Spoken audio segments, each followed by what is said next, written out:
barnaamijka xusuus reeb ama xasuus reeb waa mid aan ugu talagalnay inaanu ku ururino dhacdooyinkii taariikheed ee ka dhacay arlada geeska Afrika maadaama 60kii ama 50kii ama 40kii sanadood ee ugu dambeeyay waxyaabo waaweyn ay ka dhaceen arlada Soomaalidu ay degto ee geeska Afrika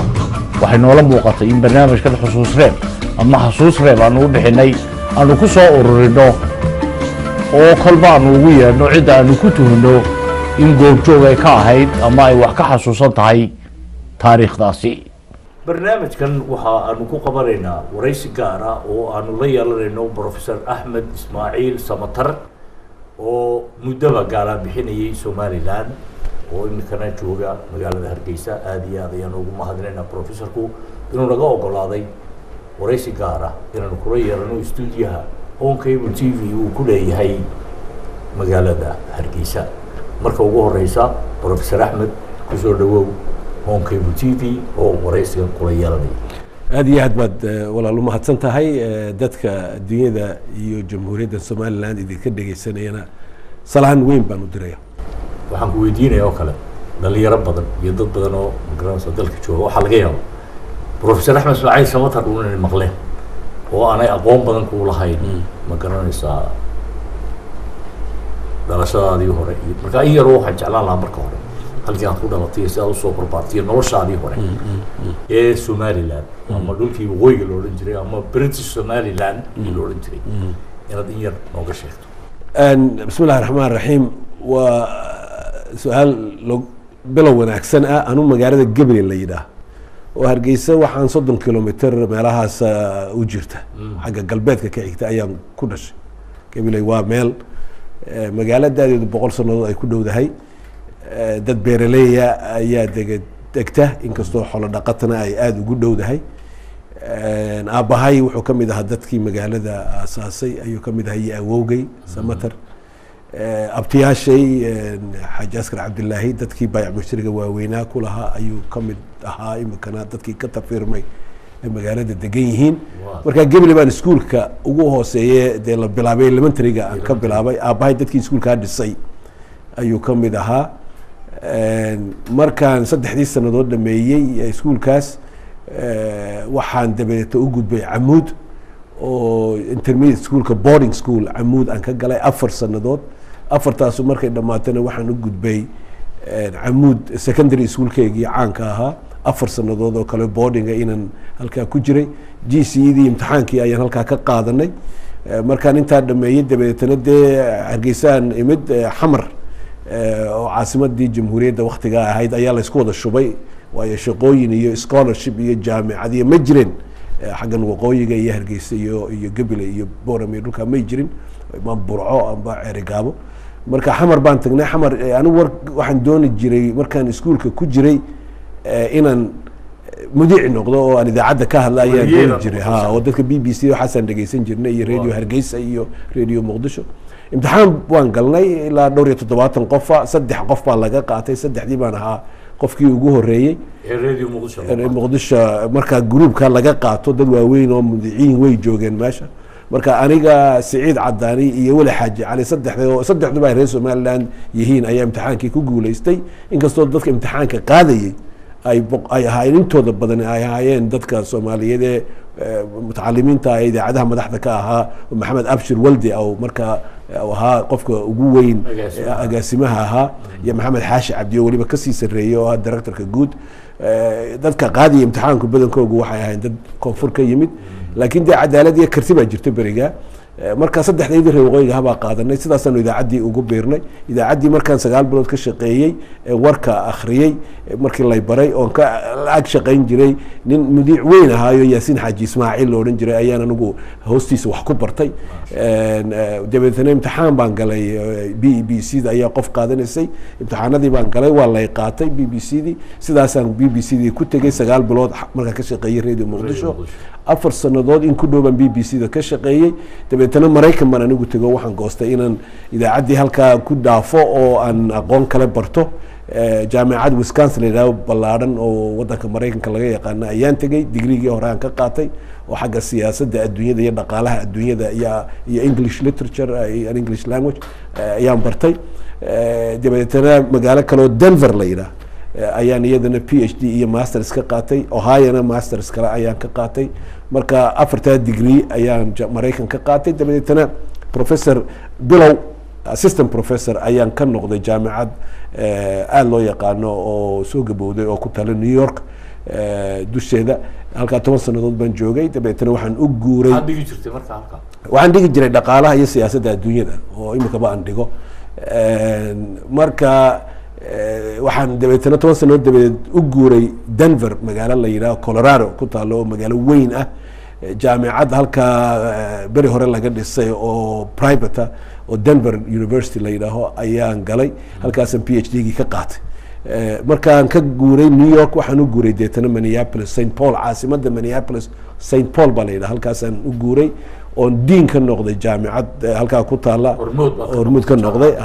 walkii ku fiicanaan oo ka soo baxay iyo Walter Mondale iyo dadka caanka madaxda badan ay ka soo baxday oo aad looga yaqaano adduunyada marka khaasatan arrimaha ku saabsan siyaasadda adduunyada iyo dhaqaalaha adduunyada international relations and politics and economics halkaasaan dabeetana hormuud ka noqday halkaasaan joogay imika 20 sanadood ay ugu dambeeyay halkaasaan deganaa Ahmed Ismaaciil sababta goorma ugu dambeysay dhulkaas ku dhalatay ama Somaliland ooyga dhulkii loo oran jiray de gabilay hadaan qiyaasta ka qaato hadaan imaado Somaliland halkan ugu horeeya waa gabilay waxa igu dambeysay 1998 ayaa igu dambeysay marka waa ilaa 15 sanadood ayaanan iman de dhul badan oo Somaliland weligay ma baan tagin maxaad kaga maqnay maxaad ugu maqnay de waxaan ku maqnaa dantayda ayaan ku maqnaa ilaa hadana dantaada ka adkayn cid kale waxba uma tiid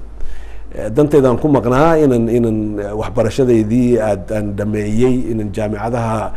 wax weyn ka noqdo inaan research sameeyo inaan buugag qoro adduunyada laga akhristo inaan article fara badan oo imika ilaa dhowr iyo 70 academiga aan qoro inaan abuuro journalka qura ee academiga sanadkii soo baxa ee arrimaha Soomaalida lagaga hadlo ama dhaqaale caafimaad dhalinyarada xaalkooga dumarka xaalkooga baayac mushtariga dabeecadda science-ka nooc walba laga hadla ana sameeyay 25 jaamacadood oo adduunyada waaweyn ayaa ku jira Amud University waxay ka mid tahay dadka madaxdooda dadka halka boardka ku jira ayay ka mid tahay marka hawlo badan oo de aniga ay khuseeya oo professional ayaan ku maqnaa ayaan qabanay waxa timiimka Somaliland maxaad kala kulantay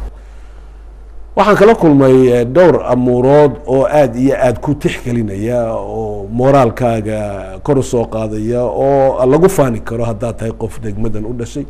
iyo hadii aad tahay qof Soomaali oo rajo ka qaba ummaddu inay wanaagsanaato Somaliland waxyaabaha ka muuqda waa wax lagu farxi karo oo rajo weyn ku galin kara maxaa kamid ah waxa kamid ah de raad dawladeed ayaad meel walba ku arkaysaa anigu waxaan soo maray ilaa Saylac ilaa Ceergaab iyo inta u dhaxaysa ayaan soo maray magaalo yar kasta waan joogsanay dadkii nagu soo dhaweeyeen de waxaan arkay meel walba dawladda raadkayga iyo xafiisyadeedii inay jiraan oo shaqeynayaan de burburka dabadeed waa meesha qura ee levelka kartida caynkaas ay timid marka waa wax lagu faano khaasatan hadda Somaliland u dhalatay wax lagu faano weeyo oo adduunyadana loo sheego dadkana xajista lagu yiraahdo waxaan soo arkay dad oo aan kala kulmay deeqsinimo de aan la qiyaasi karin iyo raxmad iyo jacayl aan la qiyaasi karin oo aniga lay tusay meel walba oo tagnay booramo kala de 100,000 qof ayaa xero ku soo ururay gabilay meel alla meel aan ka joogsano dadkii ayaan weyn oo 2 mayl magaalada ka soo baxay magaalada Berbere iyo Hargeysa airportkeyga de hadalkeyga daa iyo magaalada Hargeysa gudaheega Berbere iyo Burco iyo Ceerigaabo iyo Ceelaf Weyn iyagana sidaas lag Saylac Lughaya ya Garissa Bon sidaas lag meel aanan marin Somaliland oo si aad iyo aad ku taabanayso macaan alla noo soo dhaweyn anu ma jirin marka taasna waan kala kulmay oo de waxay ku gelinaysaa kalsooni dheeraada inaad dadkaagii kuugu dhawaa adduunyada aad u timid ee ku soo ababiyey ee ku dhalay ee ku hagaajiyey inaad u timid oo weliba jacayl caynkaas ku tusaan taana waan soo arkay waxaan soo arkay dowlad Somaliland oo Hargeysa fadhida oo dadaal keenaysa oo maxaan ku dhahay waqtigu adag yahay laakiin doonaysa inuu wadanku sii dhismo ayaan arkay oo aad arkaysa calaamadaheegii meelo badan ayaan soo arkay dhanka kale markaad u rogtana waxaan soo arkay Hargeysa way weynaatay oo magaalo weyn bay noqotay Gabiley way yara ballaaratay Boorama hadalkayga aad bay u ballaaratay Burco oo warshada ku yaalaan oo yaan arkay Ceeri Gaabo la fahanteeda waan soo arkay oo shaqadeedu ay soo ballaaranayso marka wadan koraya ayaad arkaysaa laakiin marka dhanka kale u rogto waxaan soo arkay oo aniga aad iyo aad igu abuuray warwar weyn waxaan soo arkay dadka Somaliland ballaarkeega dhibaatada haysata xagga nolosha waxaan soo arkay dhalinyaro halkan Hargeysa ay ugu badan tahay iyo Boorama iyo Burco iyo Ceeri Gaabo iyo meel walba oo shaqo la'aan ay haysato shaqo la'aan aan laga bixi karin oo lagu leeyahay boqolkiiba 70 72 ayaa shaqays dad oo jaamacada qaarkood ka soo baxeen isku dugsiyada sare ka soo baxeen oo shaqayn mustaqbalna aan u muuqan halka waxa ka soo socda khatar weyn weey shaqo abuurna waxaan qabaa inay tahay arrimaha ugu horeeya ee loo baahan yahay in si buuxda wax looga qabto taasi waan soo arkay waxaan soo arkay oo kale biyo la'aan dul badan haysata oo daabiyada yaroon marnay oo dadka intay soo baxaan ku leeyihiin Professor Samatar biyo ma nasiin kartaa biyo la'aan baan soo arkay dadkuna haddaanay biyo nadiif haysan waxay cabayaan maalin walba waa cudur haddaanay dhimanba oon dilin taana waan soo arkay waxaan soo arkay wadooyin laga cawdo bilaysto oo maridoodu ay tahay khatar weyn waqti badan cunaysa ayaan soo arkay Ceeri Gaabo sidaas ay u cawdeen Ceelaf weyn sidaas ay u cawdeen Saylac sidaas ay u cawdeen Gabiley way sidaas ay u cabanayaan Lughaya meel walba waa sidaa marka wada xumidana waxay aad iyo aad shakaal ugu noqonaysaa dhaqaalaha wadanka inuu koro iyo horumarkii taa ugu dambeysay soo arkay waxa weeye oo xagga dhibaatada energy wadanka inuu ku yar yahay korontadan qaali inay tahay dadka intiisa badanna aanay koronto haysan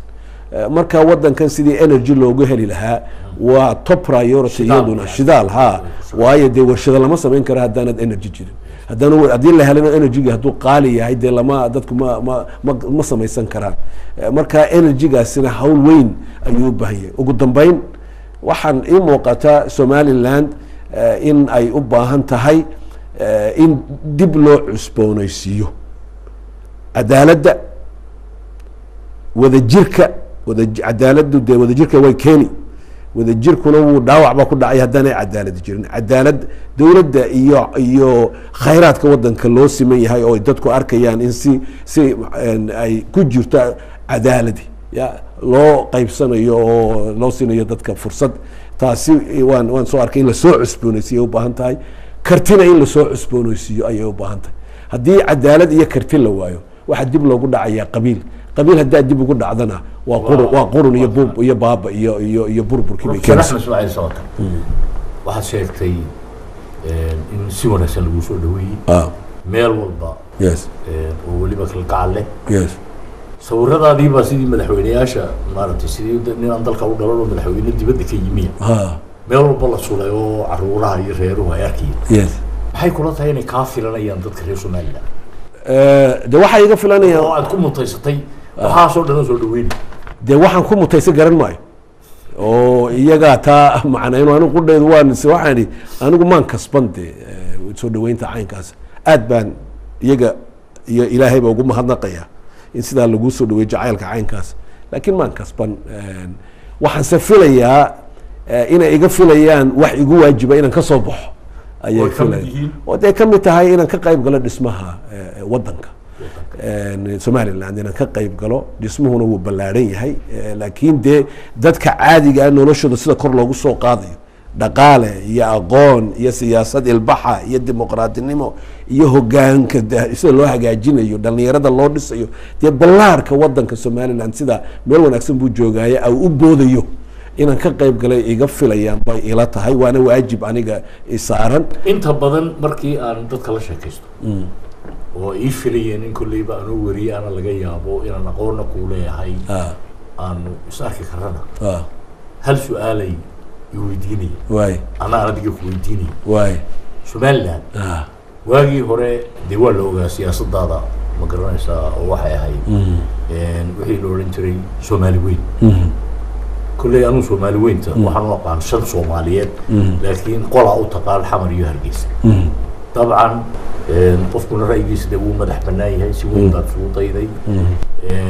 ما قررش برلمان كي واحد كم من نقطة سوماليا وكرق سيستو وكتمي مدحوين حتى كدونتي إمك تلك أيوه يهتمي سيدا دي شيء شو سوى نكسب با لجوجو شو دوية أنا لجو بوقتي إلى حد halka uu maray ma aamintay oo ma la shaqeynaysa Somaliland oo dalkaagii ma ku soo noqotay mise wali mowqifkaagii hore ayaa wax ka sii taageero ay wax ka jiraan waa su'aal waqtigeegu joogo way ballaaran tahay jawaab gaabanna way leedahay jawaab dheerna way leedahay ta gaaban haddaan ku soo horeysiiyo haddii aanan Somaliland iyo taariikhdeeda iyo halka ay taagan tahay qalbiga aanan ku hayn ma imaadeen anu shaqo ma soo doonan Somaliland oo shaqo wanaagsan ilaahay uu isiiyay iyo waqti wanaagsan waan haystaa halka aan joogo laakiin waxa weeye kalgacal iyo aniga oo u baahday dadkaygii inaanu isa soo ursano oo isa soo aragno oo isa soo maqalno oo soo wada doodno ayaan u imid ummadda aan ka dhashay waxay goosatay iyo taariikhda ay samaysatana intii karaankayga inaan fahmo ayaan u imid waanan fahmay marka inaan dhinaca ka raaco oo waxaan la qaban karayo aan la qabto la shaqeeyo waa waajib laakiin dee taasi waxay ku xidhan tahay shaqada aad qabanaysaa waxay ku xidhan tahay dee waxa miiska yaalla dee soo hadda garamaysid waxa miiska yaallay wixii lagula yimaado ayay ku xidhan tahay laakiin inaan dhinaca ka galo oo hawsha intii taagtayda aan la wado ummadda Somaliland way iga go'an tahay meelaha isleedahay waxbaad ka tari kartaa Professor Axmed Ismaaciil Samatar laba meelood baan anigu kulley tilmaan yar oo gaaban ka bixin kara bixi baa ila tahay in adigu taada bixisaan malaha bilowno waay mid waxa weeyaan xagga tacliinta iyo waxbaridda مثلا ardayda iyo aqoon raadinta iyo sidii ma garanaysaa wada ma tala ka bixiso ama jaamacadaha aad wax siiso ama wax u dhigto ama kutub soo raadso mid wacanka mid waxa weeyaan xiriirka arrimaha dibadda maadaama aad muddo dheer dibadaha joogtay aqoon dheer u leedahay xiriirka caalamiga waxyaalo badan qortay meelo badan aad ma garanaysaa ku leedahay faragelin ama waxa influence loo yaqaan inaad meelaha wax ka qaban karto diyaar ma u tahay inaad kala shaqeyso xukuumadda Somaliland haddii se jaga lagu magacaabo ma qaadanaysa anigu wasiirnimo ma soo doonan ujeedadeeduna ma aha tii weyneedna wasiirnimo umaan doonan marka horta taa halkaa aan iska dhigno wixii anigu aan qaban karo wax badan baa jiro laga yaabo inaan wax ka geysan karo anoo Mareykan iska jooga oo de waxbaridoo kale taasaa ka mid oo intaad dadka la caawiso aad computerka ku wada hadashaan aad usoo dirto aniga saas ila tahay sidaan sameyno wax badan baa la sameyn karaa adigoo halkaa jooga laakiin hadday noqonayso steerinka baabuurka Somaliland sida loo wadayo iyo halkay marayso de in la joogo waa lagama maarmaan bay noqonaysaa taasuna waxay ku xidhan tahay dadka Somaliland maaha un dowladda maanta joogta dadka Somaliland hadalkooga iyo codkooga iyo waxay doonayaan iyo waxay kula yimaadaan ayay ku xidhan tahay marka deeyagaynu ka warsugi anigu waxaan u maleynayaa waan iscadeeyay waxa weeye anigu maaha waxa weeye dadka u dhashay Somaliland hadiyadii ugu weyneed ayay Soomaali weyn u keeneen hadiyada ugu weyn waxay ahayd dawlad dhalatay oo dadkii Somaliland ay samaysteen oo Ingiriiskii ka qaateen iyagoo sidii xeeradii muqmadda ay xidhan tahay ay xamar geeyeen taariikhdeedii waynu ognahay anna intii ugu dambeysay tallaabadii ugu dambeysay ayaan qaado waxaan isku dayaanoo inaan madaxweynenimo Soomaaliya ka raadsado dadka aan u macneeyo sababtu waxay tahay qadiyadda igu soo horeyn lahaydna haddaan madaxweyne noqdo waxay ahayd in arrinta Somaliland si dhaba loo galo oo meel sare ah dabadeetana haddii dib la isku fahmana dee ay noqoto fahamkaasu mid saxa wixii qaldamay kontonkii sanadood ay u dambeeyey qaldamay haddii taa aan la sixi karayna dee si wanaagsan oo walaaltinimo ku jirto fasax loo kala qaato markaa dee laba wadanoo deris aan noqono ayaan ku hamiyayay haddaan madaxweyne ku guulaysta inaan ka noqdo muqdisho iyo soomaaliya doorashadii aan ka galay taasi way socon weyday laba amuuroodna way u socon weyday waxay u socon weyday meesha oo doorashadu corruptionka iyo laaluushka iyo musuq maasaqa iyo qabiilka meesha yaalla aanu shaqo ku lahayn wadan dhis iyo qaran dhis taa waan soo arkay de wadadaana anagu waan diidnay xisbiga heel qaran baanu ahayn waan diidnay wadadaa inaan marno waxaa labaadan soo ogaaday haddaad qof reer waqooyiya tahay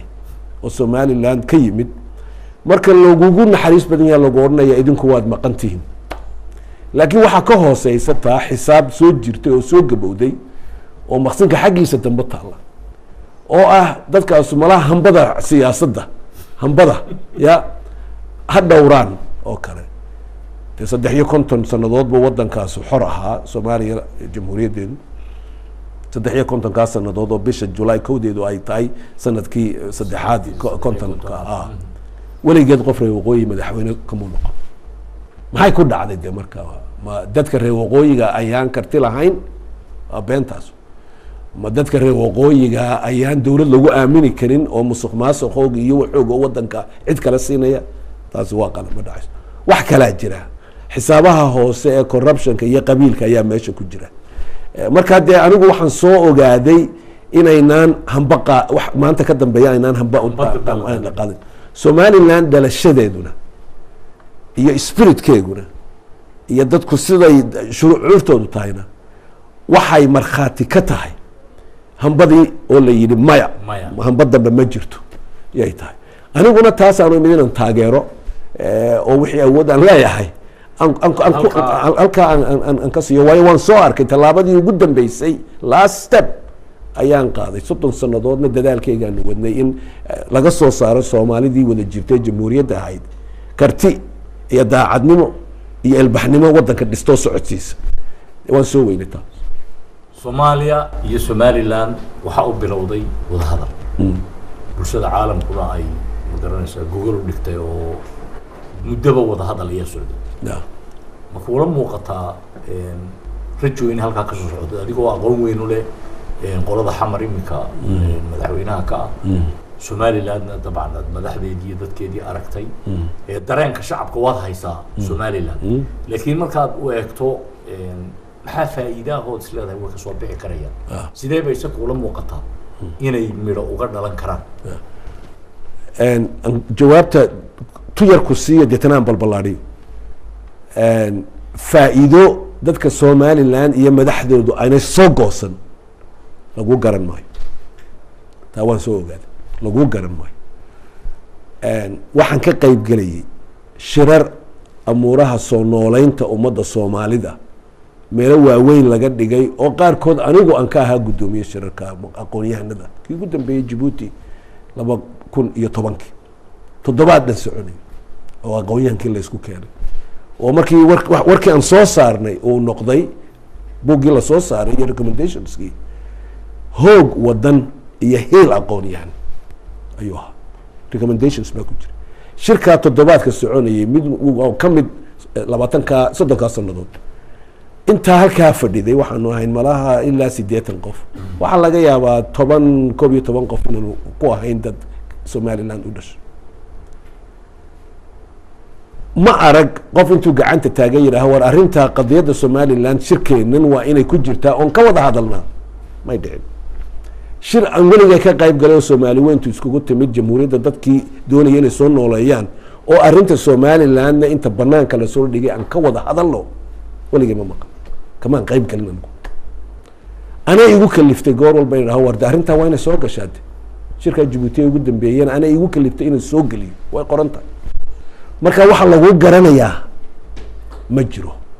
waxa lagu garanayaa wax hambo taana waan diidnay wixii marka gondibno Somaliland ba ka marxaatay taas marka hadii la wada hadlayo in la wada hadlaan waxba kama qabo de darisihi inay wada hadlaan waa lagama maarmaan way suurtogeli kartaa waqti mustaqbalka in la isfahmo way suurtogeli kartaa hadda inaku imika ma xisaabin karno 10 20 30 sanadood 50 sanadood dibad waxa dhici kara ilaahay unba taa og wada hadalku se waa ilbaxnimadu ku jira oo dagaal iyo xagashi iyo dudmo ma aha wax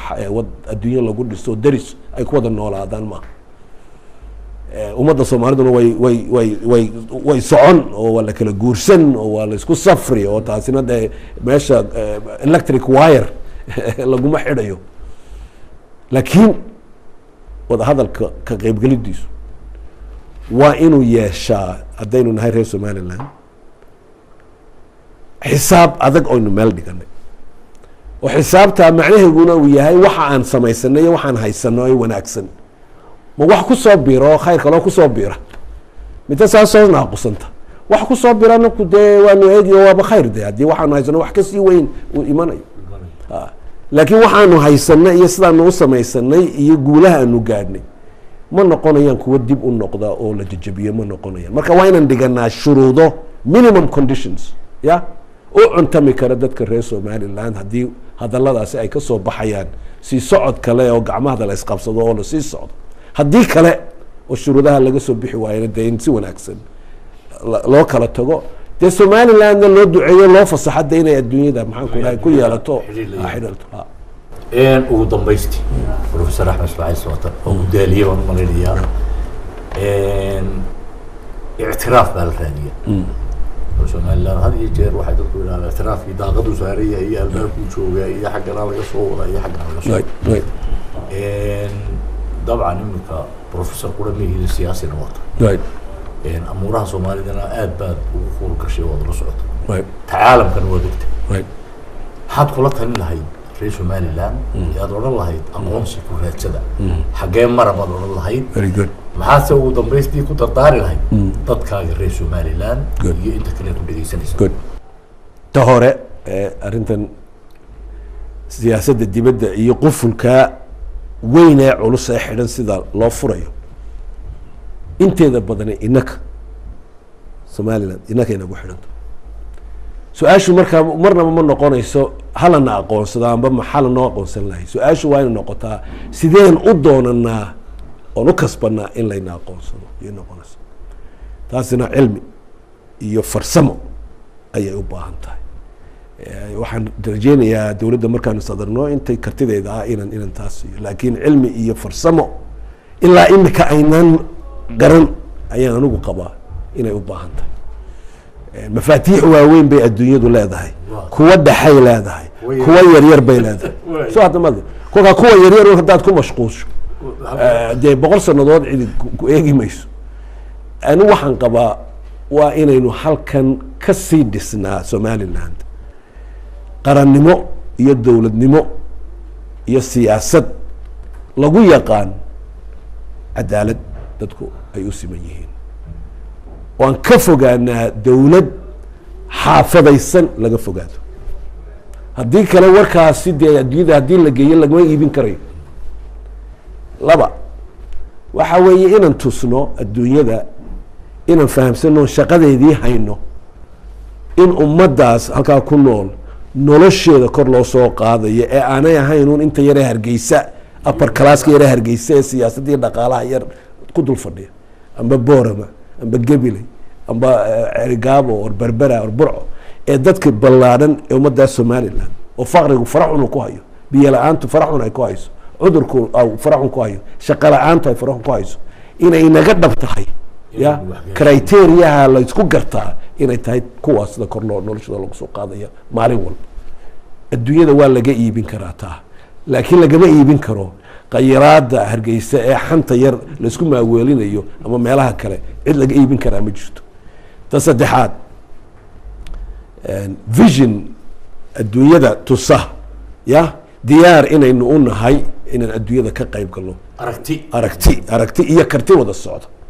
aragti dheer iyo karti wada socdo powerka marka laga hadlayo adduunyada waa power ama waa dhaqaale power shaqo la'aan waa awood la'aan wey Soomaaliya oo haddaan anigu xoolaha haysto oo adiguna shaqaale tahay oo ku dhaha sida hadaad yeeli wada shaqadan ka saari waa awood dhaqaale haddii aad sadaqad haysoon sadaqada ku siin waayo waa awood dhaqaale mucaawano haddaad haysood mucaawanada ku siin waayo waa awood dhaqaale military qof lahoo xoog lihina waa awood dhaqaale oo dee xabad haysta waa awood military awood siyaasadeedna way jirtaa laakiin awoodda ugu weyni ma aha ta dadka lagu handida maaha awoodda ugu weyni waxa weeye waxaa gurigaaga intaad hagaajiso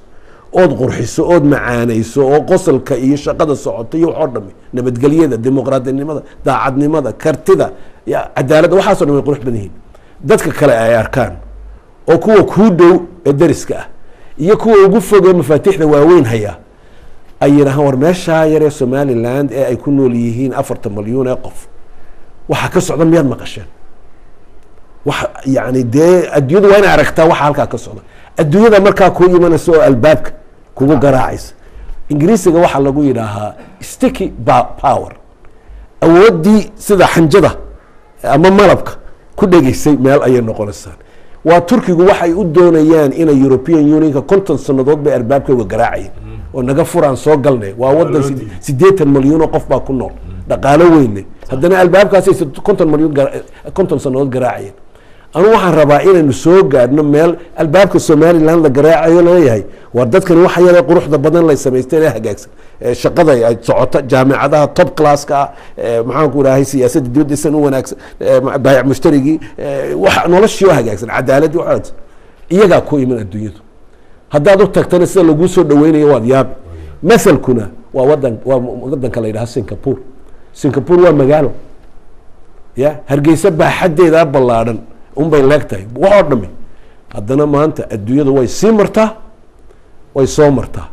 kuwa sii marana wax badan baa ka taata dhacdhac badan baa ka taata oo laga dhargay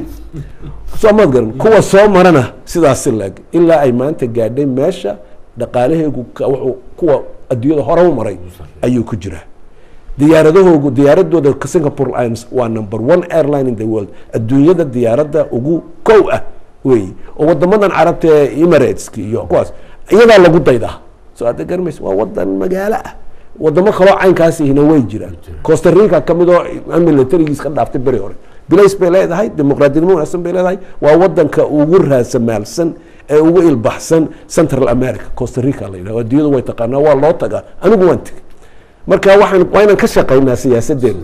albaabkooga aan garaacno waa oo de xirfadaas inaan yeelano laakiin hamadeena ugu dambaysa waa inay noqotaa in albaabkeena la garaaco la yiraahdo waar halkan yar macaanad haysataan naga fura yani waxa isku darsanay siyaasadda dibadda saxiix taa way aad iyo aad baad mahadsantahay professor ayaa walaal ayaa mahadsan thank you very much